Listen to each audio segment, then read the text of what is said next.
just standing up and talking in front of so many people. But if it was the other way around, I had no problem. I would sing you a song. But this is not the time for singing. This is a time for celebration. Celebration of a man who I knew for 18 years and who knew me for 18 years. A man who came here with young and vibrant, and he looked at me and he said, "Who is this old man?" But I said, "But you're not the same age as me?" Because he looked the same age as me. Thank you, welcome. But anyway, called me that hot day in August and said, "My name is Guidicianne." I said, "Who?" He said, "I'm the new manager of the symphony house." I said, "Oh, very good, glad to meet you." He said, "But we have to get together and talk." I said, "No problem." But to fast forward, I couldn't fast forward because I could talk here for the 18 years I met him. So we're going to fast forward. So we met, we talked. He looked at me. Something right there. I looked at him. He said, "Well, nobody told him what I looked like, so he looked at me. I looked at him. Then I find out he is Italian. That's how it is? Yeah. Italian. So I said, "Well, Italian have no problems with folks, right? Are you Italian yet?" Me? Yes. I don't know. You don't know. No, I was adopted. Oh, okay. But anyway, this is a pleasure. It's an honor to be chosen by my staff to do this fine job, which I cannot do. But anyway, I'm going to try my best to see what I can help you with.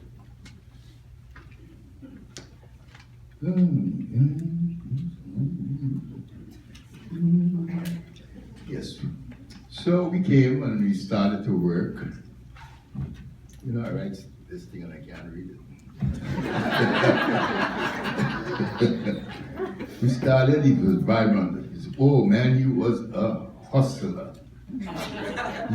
He was into every department's business. So, you have to slow him down, because, and he just don't want to be in the business, he want to take over the business. So a couple of folks in certain departments didn't like that. What was his name? Bob Gleason. He ran into Mr. Bob Gleason. That was not the right thing to do. So after a while he decided, well, I was hired here to be manager of the ushers. So let me get to work with something about that. So we started to work. The first thing Sid did for symphony, you hear me? For symphony, was to buy radios. Because there were times when the captain would be on the second balcony, somebody get ill, they got to run downstairs, tell Sid somebody sick upstairs, and then he got to run back upstairs. So Mr. Accomplishment says that won't work. So he got us radios. And I think the radios will stay with symphony for as long as there's a symphony.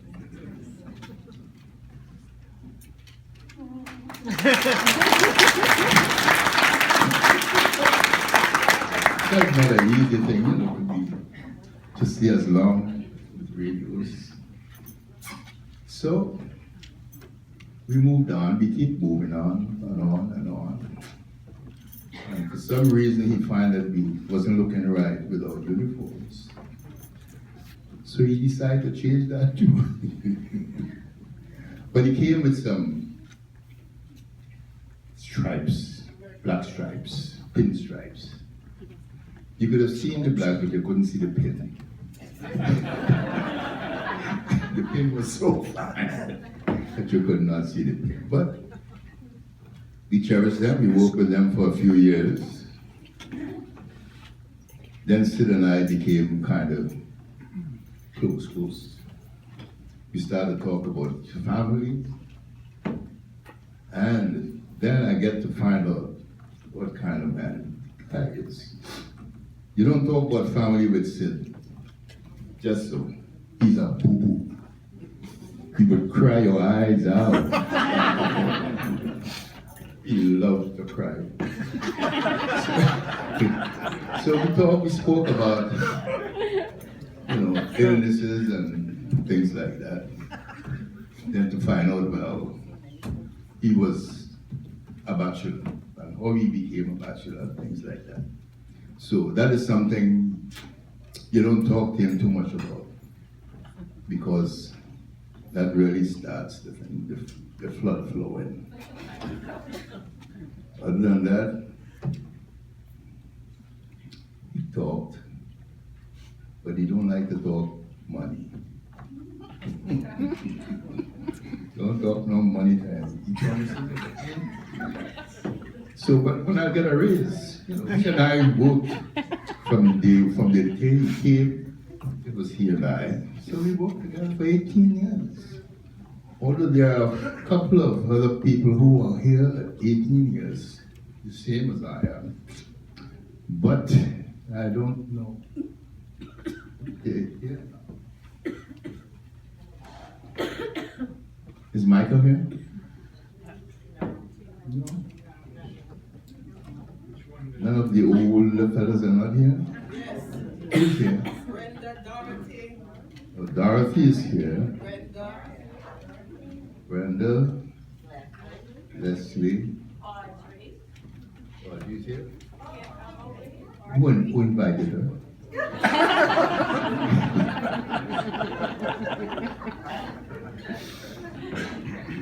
So, we keep fast forwarding again.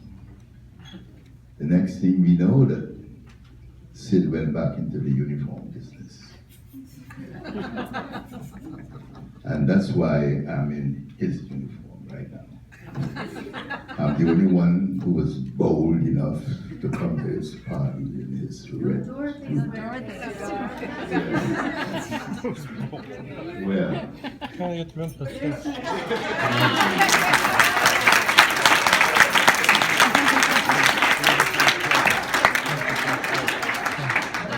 I don't know what he's going to come up with. Now we have a few months. He might still come up with shoes, I guess. Socks. Because he always have extra socks and shoes to let the ushers who forgot theirs and things like that. My friend, we make 18 years together, and I have no regrets. You know me, I know you. You know my family a little, that I get to meet yours or a couple of yours. Just your daughter? Just one daughter you have? Yeah. You can't make children. I got 4. I don't marry you. You have no sons? Right there. That's your son? Yeah. But how come his hair is different than yours? I think we were at the room till 6, boss. We got the room till 6.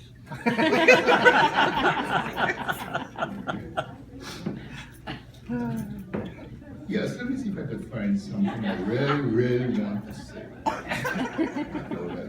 You haven't started?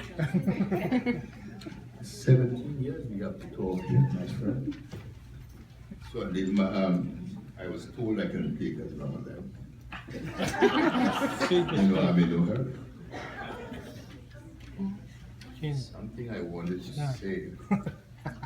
These folks here. But anyway, I guess I've been lost in the show. So, ladies and gentlemen,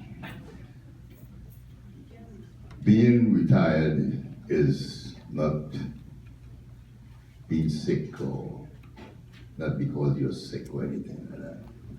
Being retirement is something we earn. I can tell you, I retired 3 times already. I'm going for my 4th time, if they would allow me here. I want a bigger party than this though. You can ask me, sir, what you want to know? What do you want to do? Nothing. Nothing? Talking here is so easy.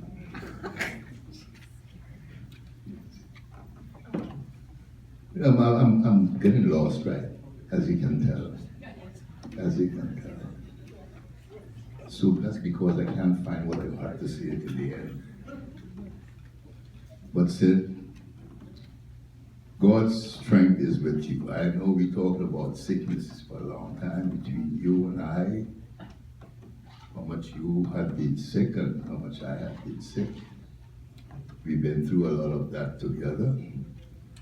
And we are still here above looking at one another straight in the eyes. So that is a blessing. And I hope you would live many, many, many more. Come back and see us. Yes.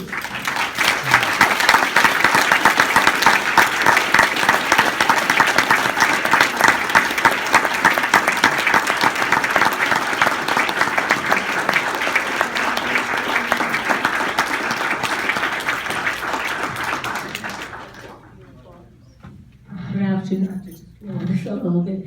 Good afternoon, ladies and gentlemen. Sid, I just want to tell you, on behalf of all the other ushers, what a great pleasure it's been working for you. You have always been there for us. You have helped us. You have stood by us. You've supported us, even when times were difficult and sometimes challenging. We thank you for that. We're going to miss you a great deal. We're going to miss those favorite words you always say at the beginning of each concert when addressing the staff. Get set, everyone. We're opening the doors. And as soon as that happened, crowds would come in and put a smile on your face. We wish you well in your retirement, Sid, and hope you will come back and visit often, because you know there's always a seat for you. If not, come and see me. Thank you so very much.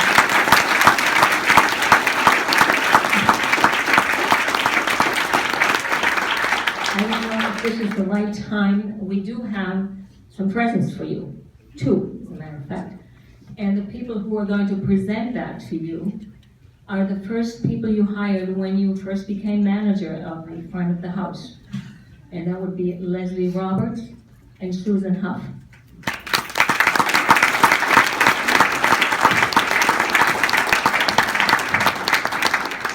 Good afternoon, everyone.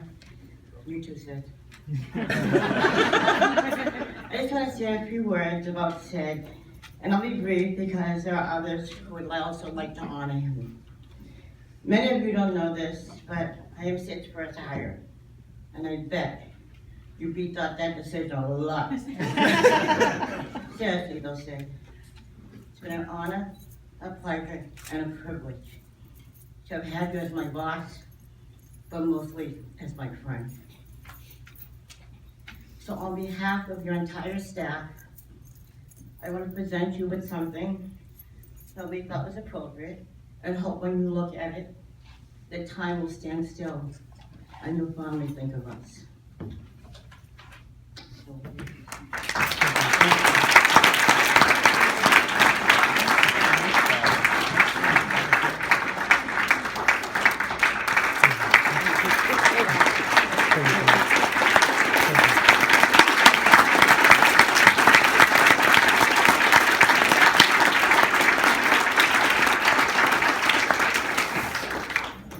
I Hi, everybody. How you doing? My name's Susan Huff, and if anybody doesn't know me, I'm the usher on the first balcony. Nothing can be more exciting than doing something for the first time. Over the course of 18 years, there have been many shows, but nothing probably compares to your first as front of house manager. So the office staff, as you like to refer to us as the patron service staff, want to make sure that you have something to remember it by. It has been fun working with you, and you will be missed, and hope your retirement is filled with many happy memories. Thank you.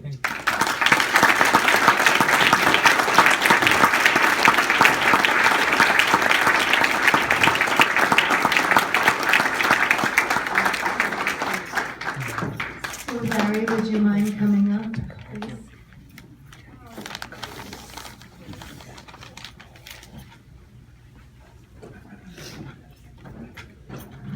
My turn, but a tough act to follow. Sid, I'm pleased to represent the members of the orchestra and the other part of your family that thanks you for a job well done for so many years. And last night during Bruckner, yes, Bruckner does allow one's mind to wander. And mine goes no further than this room. But anyway. My mind was wandering in the second movement, and as I'm also thinking, what am I going to talk about today? What am I going to talk about? And then all of a sudden, on the first balcony, right above the conductor, I'm looking up, and there was an event. You weren't going to a Sid event. I mean, there was a patron in distress. I don't know exactly what it was, but I looked up there. I said, "Oh my God, what's going to happen?" And it turns out that your staff got up there. The patron was dealt with. I mean, the patron was escorted out. I mean, she was ill, I believe. I don't know exactly what it was, but the person was not well. Your staff got this person out of the hall. It did so with elegance and grace and silence. In fact, anyone that couldn't see what was happening wouldn't have known what had happened. That's how beautifully done it was. And we know who was behind it all. The man who tucks into his cuff. He's got that funny thing in his ear. He's either Secret Service or front of house manager. Anyway, Sid, just thank you for a job well done. For so many years, grace and style, strength, honesty, personality, and in fact, as I was thinking, remember last night, I'm looking up. And I'm playing this way, looking up, I see the event happening, I see it dealt with beautifully, and then I look down and I look at the conductor. And our conductor was a marvel at figuring out the pulse of the orchestra, of this group of people that night, that day, that event, to say, okay, can I push the tempo that far? Well, I'll take this cue from that phrase played that way, and then see if I can translate it to another person. In other words, it's the art of conducting, the art of dealing with a large group of people, and you're the conductor. You're the other conductor in the house, the one who reads the pulse of the group. There's sometimes I know you've had a few clinkers through the years, and I've seen you deal with them, and I've seen you deal beautifully with them. In fact, there was one clinker with one patron that was unhappy with me. How could that ever happen? But you dealt with it. I don't know who that guy. I don't know.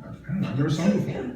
Where you did something like that, one way or another. It was beautifully done, elegantly done, and there's also the ever popular Sid. Thank you. You know that face when I'm coming up to you, and I say, Sid, I know it's a full house, but I got this student who's just got to see this solo, and you said, I know that face, Larry. Just let this person stay here, and you've helped us all in that manner in so many ways and so many times, and thank you so much. All best, and by the way, there's always a seat for you on stage too. I could sneak into the basement.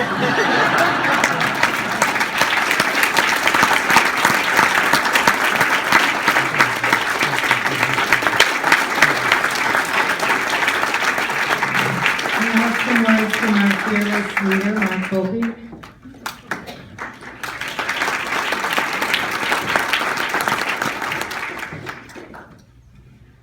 I'm at a little bit of a loss for words. You'll be surprised to hear, because Ozzy actually delivered word for word the speech I was going to do.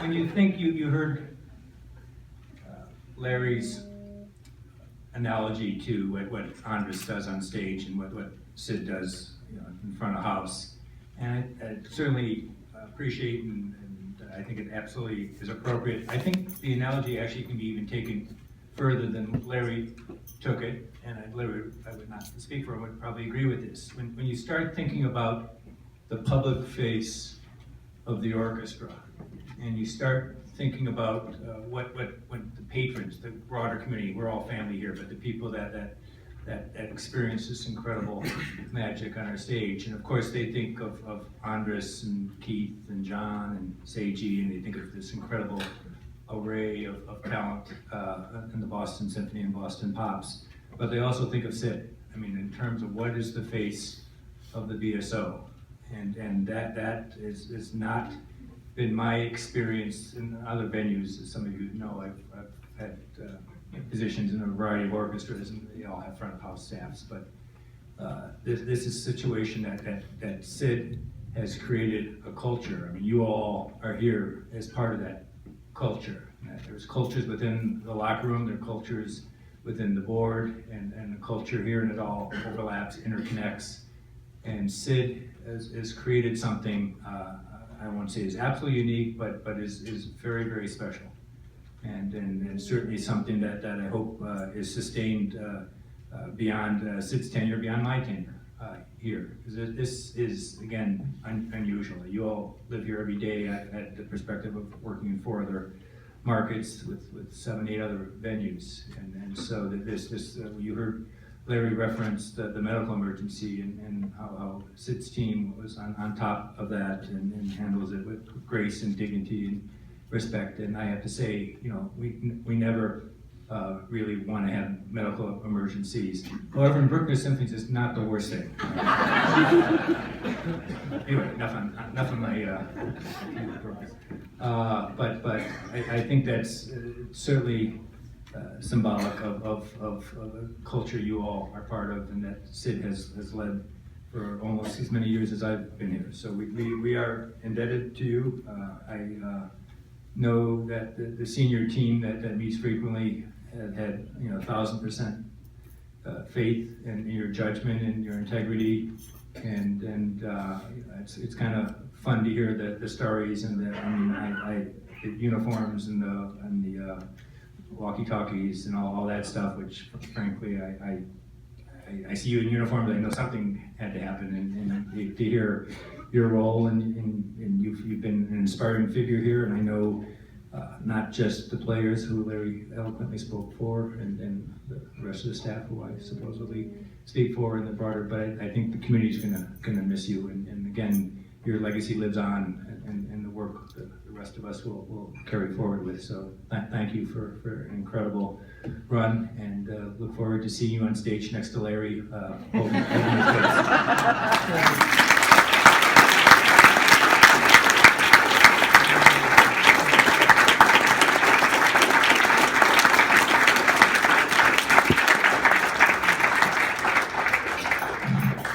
So as we've all mentioned, Sid is the public face at the BSO.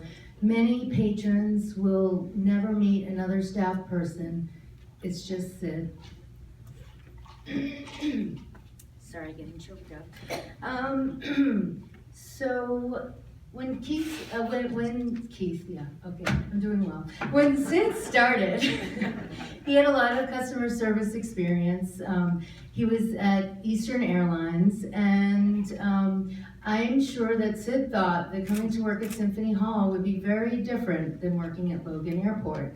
And orally, it's much better, of course. However, there are lots of things that happen here that would surprise most people, and I'm sure when Sid went through his first year, he was quite shocked by some of the behavior that we see. Okay, there are the medical emergencies that have been discussed, which happen quite frequently. And then we have the double seating, students sneaking into the hall after lessons without authorization. You authorize your student, that's okay, Larry. Intoxicated patrons, I know it's hard to imagine that would happen here. Knitting during concerts, right in front of the stage even. Using the phones, cameras, video recorders, patrons hitting other patrons with program books. Hard to imagine that would happen here, but it it does. In fact, I've seen it twice myself. So the list goes on and on of all sorts of behavior you would not expect from patrons here at Symphony Hall. But Sid has been able to handle every situation with grace and humor, and there is a rare person who is not charmed by Sid. He has been a pillar of my team, of our team, for 18 years. His philosophy is that the front of house sets the tone for the amazing music we hear on the stage. And I'm truly grateful to have been able to work with Sid for the last 18 years. I can't look at him anymore. It's been an honor and a privilege, and I do mean that, even though I'm not looking at you, Sid. He's not officially retiring till the end of the spring pop season. It's a little slow. So we do have many opportunities to see him around the hall for the next few weeks. And, you know, he is, after all, the best dressed man in the hall. I know you guys on the stage look pretty good too, but I think Sid really works on the accessories, and that really makes it. So anyway, I don't know how we will ever really replace you. There's no one like you, Sid. And we have a gift for you, which I hope will make you remember us always. And I'm going to bring that over to you. And then there are a host of other gifts up here from all sorts of people in this room, which I think is really wonderful. So we're about to cut the cake, so please stay as long as you'd like. And we have plenty of food, and please make sure you spend some time with Sid today and his family. Thank you. And Sid, do you want to say something? Okay.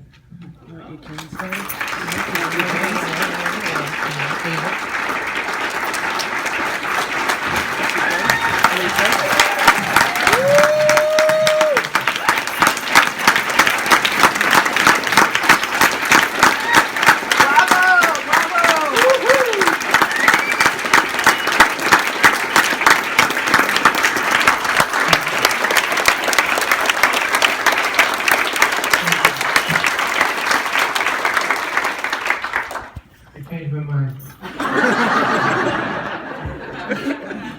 But after all this, I figured I was compelled to write something. So I wasn't sure what I was going to write, so I wrote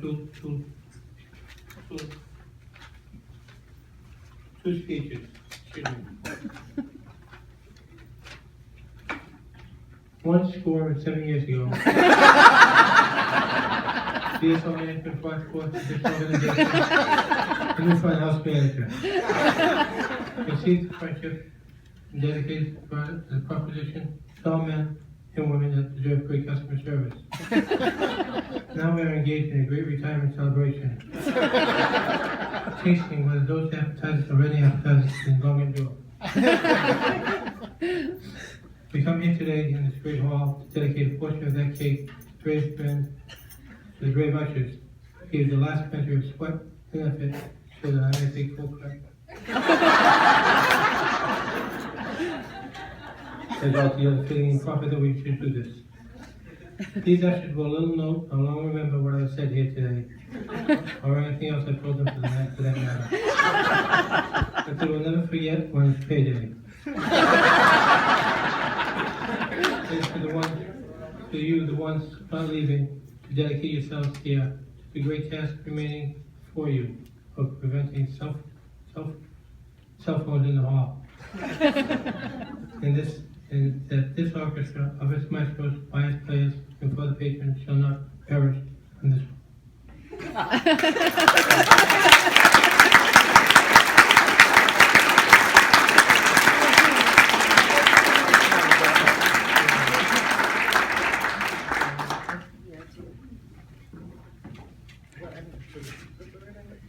Yes. She did such a good job. Oh, you have scissors? Oh, Rebecca, thanks. She's so organized. Whoa. It's cool. Roberta, I need those scissors. Here we go.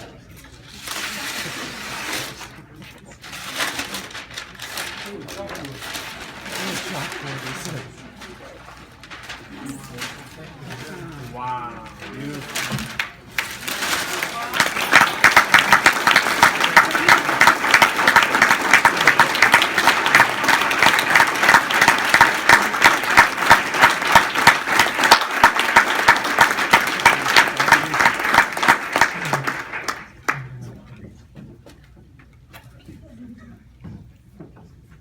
That's for it. That's cake.